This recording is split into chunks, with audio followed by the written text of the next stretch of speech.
Picture this. You're sitting in your car in a parking lot. Maybe you just got home. Maybe you're waiting for someone. Suddenly, police lights pull up behind you. The officer walks to your window and says, "Unlock the door." Not license and registration, not step out of the vehicle. Just this, unlock the door. Your heart starts racing. Do you have to do it? What happens if you say no? Can they legally open your door? And most importantly, what should you say in that moment? Because one wrong sentence can completely change the encounter. A lot of people panic here. They either unlock the door automatically because they feel pressured, or they escalate the situation by arguing, reaching around, or trying to debate the law on the roadside. Both mistakes can hurt you. Here's the reality. The moment an officer asks you to unlock your door, they may be trying to gain physical access to the vehicle, increase control of the encounter, observe the inside more clearly, and potentially create an opportunity for a search or detention. And once a door opens, things can move very fast.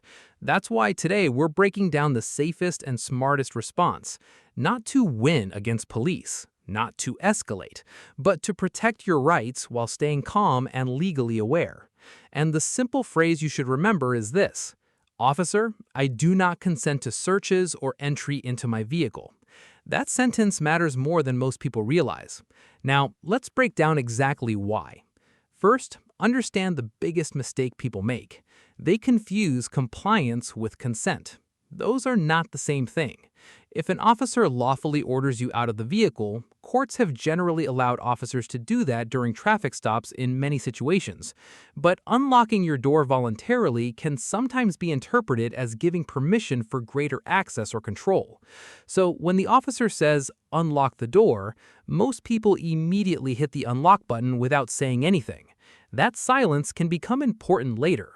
Why? Because officers document behavior, body cameras document behavior, prosecutors look at behavior. If you voluntarily open access to the vehicle without objection, it can become harder later to argue that you never agreed to the intrusion. That's why the wording matters. You are trying to stay calm while clearly refusing consent. So instead of arguing, yelling, or making sudden movements, you calmly say, "Officer, I do not consent to searches or entry into my vehicle."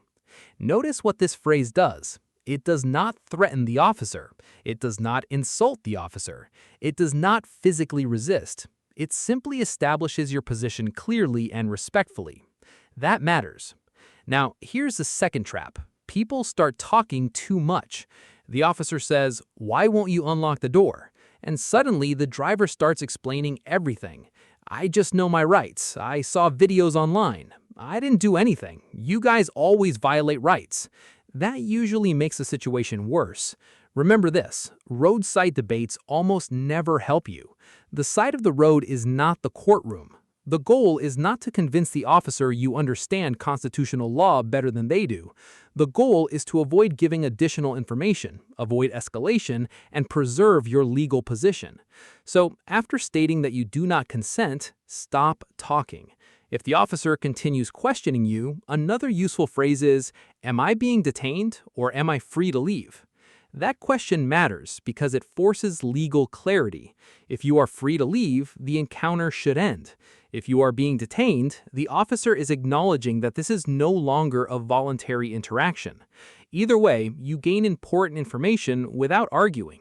And again, tone matters. Calm voice. No sarcasm, no sudden movements, no reaching around the vehicle while speaking, because officers are trained to react to movements, especially around doors, waistbands, and center consoles. Now, let's talk about another dangerous mistake. People physically resist the door. This is where things spiral fast. If an officer attempts to open the vehicle and you physically pull the door back, brace against it, or start struggling, the encounter can suddenly escalate into allegations like resisting, obstruction, or officer safety concerns. That does not mean you are giving up your rights. It means you're choosing the smarter battlefield. If officers force entry despite your refusal, you want the record to show something very specific. You verbally refused consent, but you did not physically fight. That distinction is critical. So, if things escalate, another phrase becomes important. "I am not resisting, but I do not consent." That sentence protects you in two ways. First, it verbally communicates non-aggression. Second, it preserves your objection to the search or entry. A lot of viewers misunderstand this point. They think asserting rights means physically stopping officers. Usually, that creates bigger legal problems in the moment. Your strongest protection is often calm verbal clarity combined with non-violent behavior. Now, let's discuss what officers may be actually looking for when they ask you to unlock your door. Sometimes it's officer safety. Sometimes they believe they see contraband. Sometimes they suspect impairment. Sometimes they want better visibility inside. And sometimes they're hoping the driver will voluntarily cooperate beyond what the law actually requires. That's why nervous people often accidentally make things worse.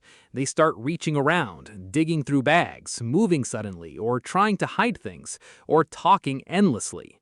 From an officer's perspective, those behaviors can increase suspicion. So keep your hands visible, move slowly, narrate movements if necessary. For example, my registration is in the glove compartment. I'm reaching for it now. Simple, calm, predictable.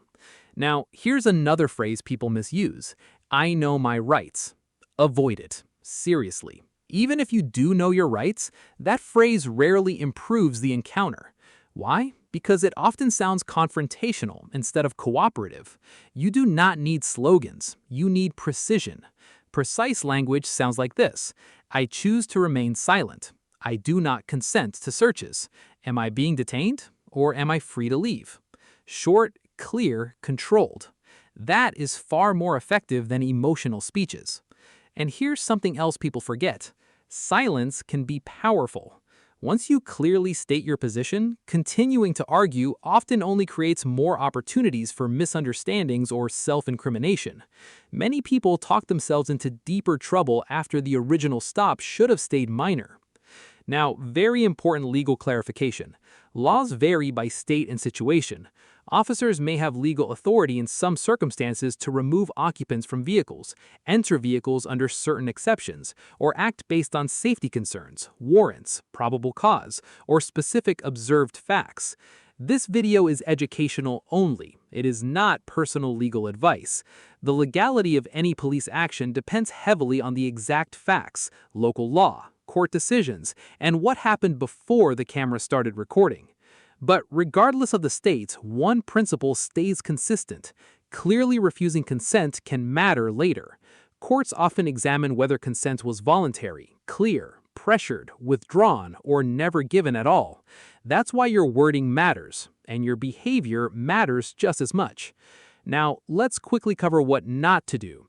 Do not reach suddenly towards the door. Do not grab the officer. Do not physically block entry with force. Do not scream constitutional phrases. Do not threaten lawsuits on the roadside. Do not lie. Do not try to win the encounter emotionally. And do not confuse YouTube entertainment with real-world legal strategy. The safest framework is simple. Stay calm. Keep your hands visible. Comply with lawful commands. Do not physically resist. Clearly refuse consent if appropriate. Ask whether you are detained. Remain silent when necessary, and request a lawyer if the situation escalates into questioning or arrest. Because in real police encounters, calm discipline protects people far more often than anger does. And if you think this situation gets complicated, wait until you see what happens when officers say, "If you have nothing to hide, you won't mind if we search." That's where a lot of drivers accidentally give away their rights without even realizing it.